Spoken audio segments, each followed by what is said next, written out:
नमस्कार, स्वागत है आपका आपके चैनल एडवेंचर एकेडमी पर। ये है जुलाई का वीडियो। इसमें सारे इंटरनेशनल जो इम्पोर्टेंट करंट अफेयर होंगे वो आप सबके लिए इसमें निहित होंगे। तो चलिए शुरू करते हैं, एक एक प्रश्न को देखते हैं। पहला प्रश्न है कि 30 जुलाई को मानव तस्करी के विरुद्ध विश्व दिवस मनाया गया है। तो 30 जुलाई को मानव तस्करी के विरुद्ध दिवस मनाया गया है। आगे देखिए, 29 जुलाई को अंतर्राष्ट्रीय बाघ दिवस मनाया गया है, बहुत इंपॉर्टेंट है। और अगर मैं भारत के परिप्रेक्ष्य में बात करूं तो भी हाल ही में टाइगर स्टेट का दर्जा मिला हुआ है मध्य प्रदेश को। ठीक है, आगे देखते हैं। तो नेबरहुड फर्स्ट पॉलिसी के तहत बांग्लादेश को 10 रेलवे लोकोमोटिव सौंपे गए हैं। आगे देखें तो हेपेटाइटिस दिवस प्रत्येक वर्ष 28 जुलाई को मनाया जाता है, यह मनाया गया आपकी बार भी। हेपेटाइटिस के उन्मूलन के लिए ब्रांड एम्बेसडर भारत में हैं अमिताभ बच्चन जी। आगे दक्षिण कोरिया ने पहला सैन्य उपग्रह लॉन्च किया। इस उपग्रह को एनासिस सेकेंड नाम दिया गया है।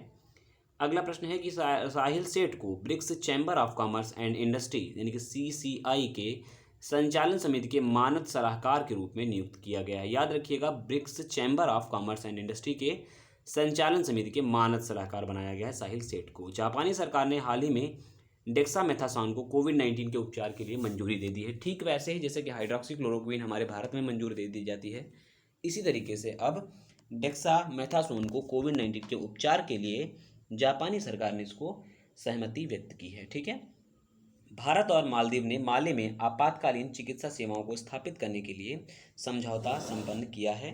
तो यानी कि भारत और मालदीव ने, दोनों देशों ने मिलकर के आपातकालीन चिकित्साओं सेवाओं को बेहतर बनाने के लिए दोनों ने आपस में एक संधि पत्र समझौता यानी किया हुआ है। ठीक है, याद रखेंगे। अगले प्रश्न की ओर देखते हैं। तो अगला प्रश्न हमारा कहता है कि भारतीय युद्धपोतों के साथ में अमेरिकी नौसेना के वाहक यूएस निमित्ज। निमित्ज में बार बार इसलिए आपको बता दूं, आपको कई बार मैं क्लास में डिस्कस करता रहता हूं। निमित्ज पूरी दुनिया का सबसे बड़ा एक नौसेना का शक्तिशाली जहाज है जो कि यूएस का है। ठीक है, इसने अभी हाल ही में पासेक्स नाम की एक्सरसाइज में भाग लिया है। पासेक्स एक्सरसाइज के बारे में आपको 2 पॉइंट याद रखने पड़ेगी। अंडमान सागर में आयोजन किया गया था और मूल रूप से जैसे कि सामने निहित है, भारत और अमेरिका की नौसेनाओं ने इसमें भाग लिया था।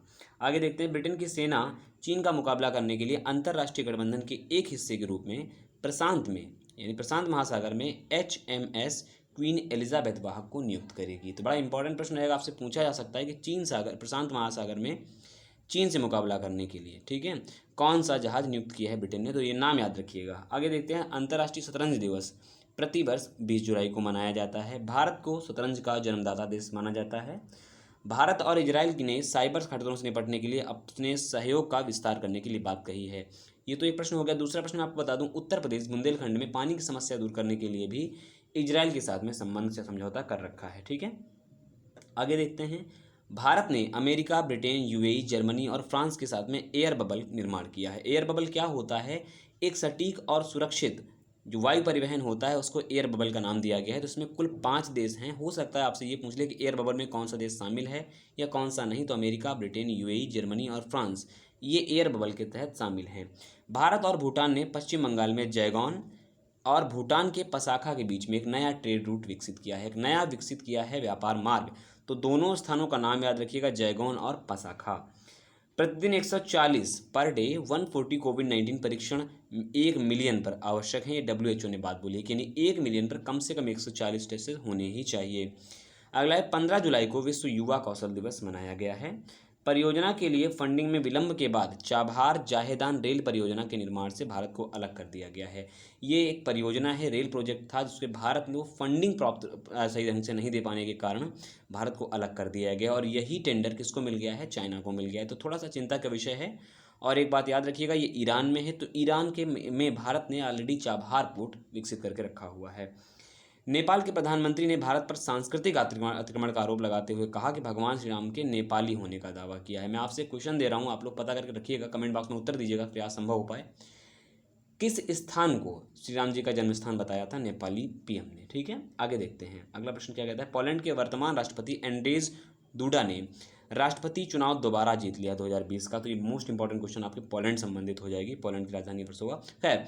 यूनाइटेड किंगडम के लिए भारत FDI का दूसरा सबसे बड़ा स्रोत बन गया है। तो यूके में इंडिया टॉप 2 FDI निवेशक देश यानी कि फॉरेन डायरेक्ट इन्वेस्टमेंट के मामले में भारत नंबर 2 पर है। तो नंबर 1 पर कौन है? US।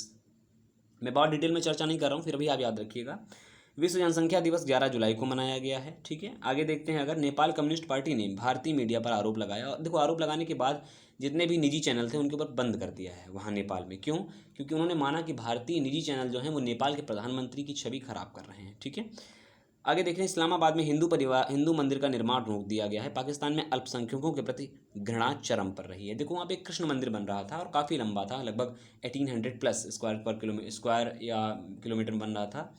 स्क्वायर किलोमीटर नहीं, रियली सॉरी, हेक्टेयर में बन रहा था। तो इसको क्या किया गया है? बैन कर दिया गया, रोक लगा दिया गया है। तो ये कहीं ना कहीं इस्लामाबाद में एक घृणित मानसिकता दिखाने का एक औचित्य दिखाया गया। अगला देखें। जेनेवा बेस्ड विश्व स्वास्थ्य संगठन यानी WHO के 8 जुलाई 2020 को घोषणा करी है कि श्रीलंका और मालदीव रूबेला वायरस को समाप्त कर दिया इन दोनों देशों ने। बहुत इंपॉर्टेंट क्वेश्चन है कि रूबेला से कौन कौन से देश मुक्त हुए हैं। तो श्रीलंका और मालदीव, ये WHO ने घोषणा करी है इसके लिए। ठीक है, विश्व स्वास्थ्य संगठन के साथ अमेरिका का संबंध समाप्त करने के लिए राष्ट्रपति ट्रंप ने अमेरिकी कांग्रेस को 7 जुलाई 2020 को आधिकारिक सूचना प्रदान कर दी। जब से ये भाई साहब बने हैं ट्रंप जी, तब से कई सारे संगठन से अलग हो चुके हैं, चाहे वो ओपेक हो, चाहे वो पेरिस सम्मेलन हो, चाहे वो यूनेस्को हो, चाहे वो मानवाधिकार हो। ऐसे कई सारे संगठनों से ये अलग हो चुके हैं। एक संगठन ये भी था, $450 मिलियन हर साल देते थे WHO को फंडिंग के रूप में, और पूरी तरीके से फंडिंग बंद कर दी है, अलग होने की बात भी कह दी है। ठीक है, नेपाल के प्रांत 1 के ईलम जिले में संस्कृत विद्यालय का उद्घाटन किया जाएगा। इस विद्यालय का नाम श्री सप्तमी गुरुकुल संस्कृत विद्यालय है। ये इंपॉर्टेंट तो है ही है, इसका निर्माण भारत ने किया है, ये दूसरा इंपॉर्टेंट चीज़ है। ठीक है, तो ये थे कुछ इंपॉर्टेंट करंट अफेयर जो जुलाई महीने के पूरे इंटरनेशनल लेवल के थे। आई होप आपको वीडियो सेशन बहुत पसंद आया होगा। वीडियो अगर अच्छा लगे तो जरूर लाइक करें, शेयर करें, कमेंट करें, और चैनल को सब्सक्राइब बिल्कुल ना भूलें, जिससे कि हम और भी आपको वीडियो ऐसे प्रोवाइड करा पाएँ। बने रहें हमारे साथ। नमस्कार।